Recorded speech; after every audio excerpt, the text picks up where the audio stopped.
Bonjour à tous, nous poursuivons avec la 4e Mishnah du 4e Pérec. La Mishnah nous enseigne ici un enseignement de Rabbi Levitas, Ishi Yavne, homme de Yavne, de la ville de Yavne. Rabbi Levitas vient nous enseigner la chose suivante. Me'od, c'est-à-dire beaucoup, et Veshefal Roi, sois humble. Qu'est-ce que cela veut dire beaucoup, sois humble? Tikvat Enosh Rima, parce que l'espérance d'un homme, c'est de finir de la vermine. Son corps sera décomposé et sera mangé par les vers. Qu'est-ce que Rabbi Levitas vient nous enseigner, dit le Barthénora?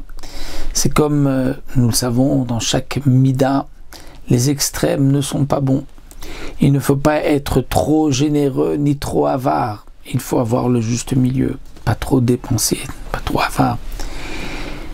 Donc là aussi, pas trop de rachamim, pas trop de miséricorde, pas trop de rigueur, il faut avoir le juste milieu. Mais il y a une mida, c'est la gava, l'orgueil.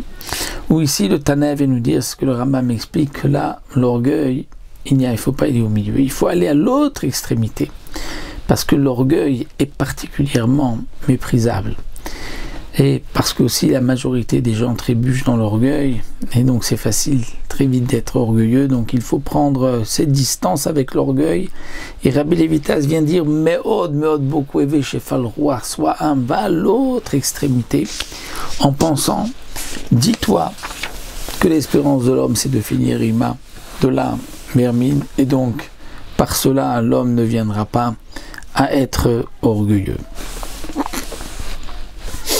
Rabbi Yochanan ben Beroka, Omer Rabbi Yochanan ben Beroka nous enseigne la chose suivante. Kol amechalel shem shamayim baseter.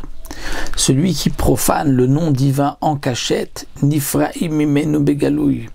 Akadosh Baruch Hu, le ciel le punira begalouy, ouvertement. Dire lui a profané le nom divin, mais en cachette, c'est-à-dire il y a une profanation dans cette avéra, mais il l'a faite discrètement, eh bien, il sera puni ouvertement, c'est-à-dire que Akadosh Baruch Hu montrera à tout le monde qu'en vérité sa punition vient parce qu'il avait profané le nom divin. Il est rapporté dans le Mefarshim l'exemple de quelqu'un qui mangeait un jour de jeûne dans une maison tout seul, discrètement en cachette. Et cette maison s'est écroulée, donc tout d'un coup, tout le monde l'a vu en train de manger un jour de jeûne. Donc lorsque Akadosh Baruch Hu va punir un homme, pour ne pas qu'il y ait aussi la profanation du nom divin, les gens vont dire, regarde, c'est un tzaddik et pourtant il est puni de telle et telle chose. Donc Hachem va montrer telle ou telle faute qu'il a fait, afin que les gens vont dire, ah, donc c'est pour cela qu'il est puni. Echad shogeg vechad mezid bechilul Hashem. Et Rabbi Yochanan ben Beroka nous dit, attention, le chilul Hashem, la profanation du nom divin ne pardonne pas. Si ça a été fait involontairement ou volontairement, il sera puni ouvertement.